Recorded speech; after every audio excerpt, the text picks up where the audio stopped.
여러분 반갑습니다. 금융공부 김범곤입니다. 오늘도 심각하고 정확한 여러분들의 궁금사항 해결해드리는 질문 클리닉 20번째 시간입니다. 자, 이번 시간 주제는 운용 중인 연금계좌의 연금 수령 한도 어떻게 적용될까요? 라는 관련 내용에 대한 질문사항이 있어서 이번 시간 영상 주제로 채택했고요. 관련 내용에 대한 답변 지금부터 전달해 드리도록 하겠습니다. 자, 그러면 본론 들어가기 앞서 여러분들 구독, 좋아요 하나씩 눌러주시고 이번 시간 영상 끝까지 시청해 주시면 감사하겠습니다. 자, 먼저 첫 번째로는 구독자 질문 조금 더 자세히 살펴보면요. 자, 운용 중인 연금 계좌에서는 어떻게 연금 수령 한도가 정해지나요? 라는 부분인데, 자, 일단은 연금 수령 한도가 확정되려면 여러분들 연금 개시라는 걸 했었을 때 연금 수령 한도가 정해지는 거고요.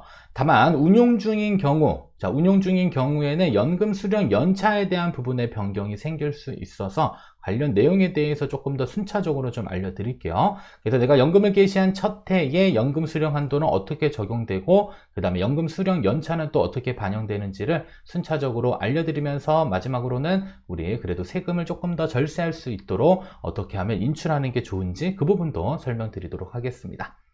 자, 먼저 첫 번째로는 연금 개시 첫 해의 연금 수령 한도에 대한 부분들은요, 여러분들이 연금을 개시하고자 하는 그 시점에 연금 계좌 평가액이 일단 들어가야 되겠고요. 자, 여기에다가 나누기 11 연금 수령 연차가 반영됩니다. 다만 연금 수령 연차에 대한 부분들은 11 에서 빼주는 부분들이기 때문에 연금 수령 연차가 증가하게 되면요, 분모가 커지기 때문에, 분모가 작아지기 때문에 연금 수령 한도는 늘어나게 되는 구조고요. 거기에 1.2배수를 곱해줘서 수령 한도가 반영이 됩니다. 자, 그러면 내가 연금을 운용한다라고 했었을 경우에 연금 수령 연차는 계속적으로 증가할 수 있는 부분들이 있는데, 자, 이러한 연금 수령 연차의 경우는 나이 조건에 대한 부분이 있습니다. 먼저 나이 조건은 만 55세가 돼야 되고요. 그리고 가입 기간에 대한 부분들은 5년 조건이 충족했었을 때 자동으로 연금 개시와 무관하게 1년 차 이런 식으로 계속적으로 증가하고 있습니다. 자, 그리고 퇴직금이 이전된 연금 계좌의 경우는요, 가입 기간 5년 조건은 반영되지 않고 여러분들의 나이가 만 55세가 되었다라고 한다면 연금 개시에서 연금을 수령할 수도 있습니다. 자, 따라서 하나 더 기억하실 것은 바로 연금 개시 여부와 무관하게 1년차 카운팅이 시작된다. 자, 그러면 이미 나는 만 55세가 넘었고요. 가입기간 5년 조건도 충족했는데 아직 굳이 연금 개시할 필요는 없고 계속적으로 운용하다가 만 64세에 만약에 연금 개시를 했다라고 가정하게 되면요. 자, 이때 연금 수령 연차는 이미 10년 차가 적용이 됩니다. 자, 그러면 연금 개시 평가액에 대한 부분들과 11-10년 차 하게 되면요. 바로 연금 계좌 평가액의 1.2배수에 해당되는 금액을 연금 수령 한도로 가져가게 되는데, 근데 재미난 사실은 연금 수령 한도까지만 인출하게 되면 세금이 줄어드는 것 아니야 이렇게 생각하시는 분들이 있는데 그렇지는 않습니다. 바로 연금소득세 과세 기준 연 1,500만 원 기준도 충족했었을 때 우리가 세금을 절세하면서 인출할 수 있다. 그 부분 알고 계셔야 되겠고요. 자, 그리고 2013년도 3월 이전에 가입한 연금 계좌의 경우는 만 55세 나이 조건과 가입 기간 5년 조건 충족하게 되면 이때는 6년차 카운팅이 시작되기 때문에 이분들의 경우는 만 60세가 되는 그 시점이면요, 이미 연금 수령 연차는 10년 차가 적용되기 때문에 사실 연금 수령 한도는 큰 의미는 없지만 결국 중요한 것은 뭐다? 연 1,500만 원 이내 금액을 인출하는 게 중요하다고 보시면 됩니다. 그래서 계속적으로 운용 과정 중에 연금 수령 연차는 늘어나지만 결국에 연금 수령 한도를 확정하는 행위는 연금 개시를 했었을 때 적용 가능하다고 보시면 됩니다. 자, 그러면 예를 들어서 연금 계좌 평가액이 1억 원이고요. 여러분들이 연금 개시했었을 때 그냥 1년차 적용받는 만 55세의 연금 개시를 신청하게 되면요. 이때 연금 수령 한도는 얼마가 되냐면 1,200만 원이 됩니다. 따라서 연간 1,200만 원 이내 금액을 인출했었을 때 저율과세, 연금소득세 5.5에서 3.3%를 과세하게 되고요. 자, 근데 이때 이제 여러분들이 궁금해하는 것은 연간 1,200만 원이 연금 수령 한도인데 내가 알기로는 연금은 연간 1,500만 원까지만 수령하게 되면 세금이 없지 않냐, 세금이 저율과세 되지 않냐 이렇게 생각하시는 분들이 있는데 일단 1원칙은 연금 수령 한도 이내 금액을 먼저 체크를 하셔야 되고요. 그리고 내가 자금을 인출할 때는 연금 수령 한도 이내 금액을 먼저 인출하는 게 가장 저율과세 받을 수 있는 부분이 될 수 있는 거고요. 자, 만약에 1,200만 원인데 연금 수령 한도는 나는 1,500만 원을 인출하게 되면 얼마를 초과했죠? 연금 수령 한도 300만 원을 초과했기 때문에 이 300만 원 초과분에 대해서는 16.5%의 기타 소득세가 과세되는 부분들로 생각을 해주셔야 됩니다. 그래서 첫 번째로 지켜야 될 것은 연금 수령 한도에 대한 부분이고요. 자, 만약에 연금 수령 한도를 계산했는데 1,600만 원이 나왔다. 자, 이때는 1,600만 원이 연금 수령 한도니까 1,600만 원까지 인출하면 될까? 그 부분은 아닙니다. 이때는 연간 1,500만 원까지 인출했었을 때 연금소득세 5.5에서 3.3%로 저율과세 될 수 있는 부분들이 있기 때문에 연금을 인출할 때는 연금 수령 한도도 중요하지만 연간 1,500만 원 룰도 같이 지켜줄 필요가 있습니다. 자, 두 번째로는 연금 수령 연차를 5년차 시점에 연금 개시하게 되면 이때 연금 수령 한도는 2천만 원이 되지만 여러분들 자금 인출할 때는 1,500만 원 기준으로 인출하는 게 맞고요. 자, 10년차가 되게 되면요. 만 64세에 만약에 연금 개시를 했다. 연금 계좌 평가에 1억 원일 때 이때는 자, 인출 한도가 얼마예요? 수령 한도는 1억 2천만 원. 자, 그러면 1억 2천만 원을 내가 한꺼번에 뺄 수 있다? 그것은 세금이 너무 많이 부과되기 때문에 이때도 마찬가지로 연간 1,500만 원을 넘지 않게 인출 계획을 세울 필요가 있다는 점 보시면 됩니다. 따라서 운용하는 과정 중에는 연금 수령 연차는 계속적으로 늘어나지만 늘어나는 만큼의 수령 한도까지 여러분들이 싹 다 뺄 수 있는 것들은 세금적인 부분에서 조금 부담될 수 있기 때문에 쉽지 않은 부분이다 라고 알고 계시면 되겠고요. 자, 두 번째로는 연금을 개시한 이후의 연금 수령 한도에 대한 부분들은 자금을 얼마나 인출했는지에 따라서 달리 적용이 됩니다.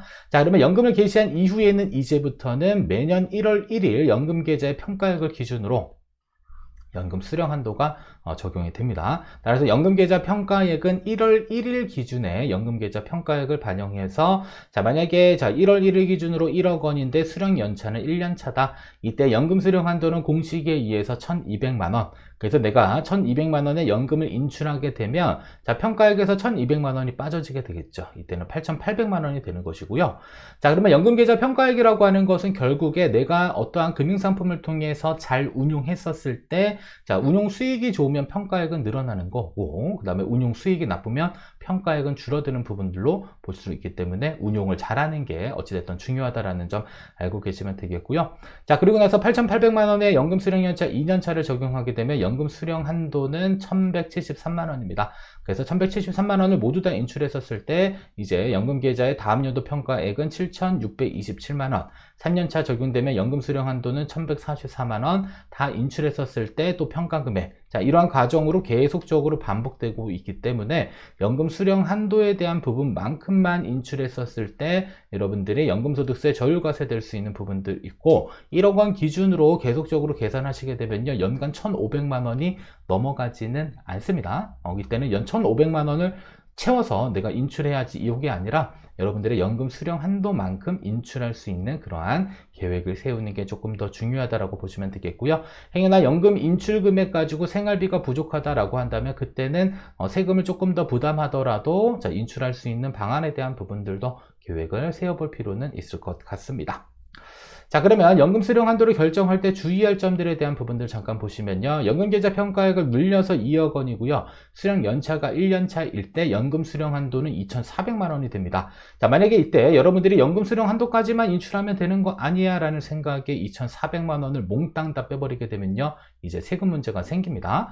자, 따라서 위에 예시처럼 연금 수령 한도 2,400만 원일 때 연금 인출을 2,400만 원 모두 하게 되면 이때는 연금소득세 과세 기준 연 1,500만 원을 초과하는 겁니다. 다만 이때 하나의 전제 조건은 세공제 받은 금액과 그 다음에 운용이익이 인출됐었을 때 경우를 이야기하고 있는 겁니다. 따라서 이때는 2,400만 원 전액에 대해서 16.5%의 기타 소득세 과세되고 분리과세를 선택하든지 아니면 다른 소득과 합산돼서 5월 달에 종합소득세 신고를 한 번 더 할 것인지를 선택해야 될 필요가 있고요. 자, 분리과세 선택을 하게 되면 환급받을 액은 나오지 않고요. 종합과세를 선택하게 되면 쭉 계산해서 내가 납부한 세금이 조금 더 많다라고 한다면 환급세액이 발생될 수 있는 부분들도 있습니다. 따라서 연금 수령 한도까지만 인출하면 되는 줄 알았는데 결국 중요한 것은 연금 수령 한도도 중요하고요. 그 다음에 연간 1,500만 원 이내 금액 인출하는 모든 것이 다 중요하다. 꼭 기억을 해주실 필요가 있습니다.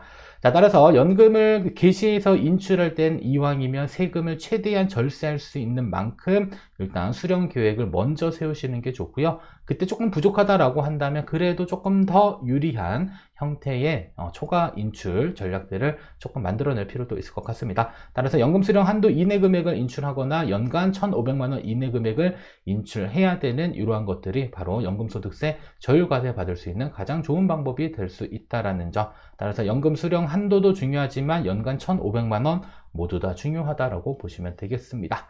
자, 따라서 결론입니다. 자, 운용 중인 연금계좌 혹은 연금을 개시한 이후에도 연금 수령 한도는 매년 변경되고요. 자, 이렇게 매년 변경되는 것은 여러분들이 얼마나 잘 운용했는지에 따라서 혹은 연금 수령 연차에 따라서 변경된다라고 보시면 됩니다.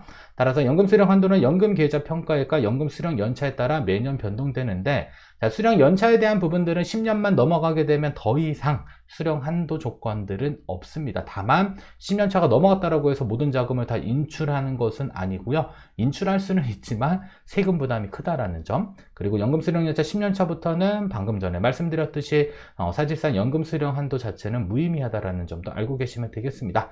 자, 따라서 연금 수령 연차 10년차에 연금 개시를 하게 되면 연금 수령 한도는 연금 계좌 평가액을 초과하기 때문에 많은 금액을 인출할 수 있을 것으로 생각할 수는 있지만 중요한 것은 세액공제 받은 금액과 운용 이익이 인출됐을 경우에는 연간 1,500만 원 이내 인출했었을 때, 자, 만 55세부터 70세까지는 5.5%, 70세부터 80세까지는 4.4, 80세 이상은 3.3%의 연금소득세가 저율과세되는 부분들로 알고 계시면 되겠고요. 만약 1,500만 원을 초과해서 인출했다, 이때는 전액입니다. 전액 16.5% 혹은 종합소득세를 신고해야 되는 이러한 사항들이 발생될 수 있기 때문에 최대한 사적연금은 가늘고 길게 받는 게 가장 유리하다. 이런 부분들 꼭 기억을 해주시면 좋을 것 같습니다. 자, 여기까지 여러분들 시청해 주셔서 감사하고요. 자, 궁금한 질문사항 많이 남겨주시게 되면 이렇게 영상을 통해서 전달 드리도록 하겠습니다. 자, 이번 시간 영상 여기서 모두 마치도록 하겠습니다.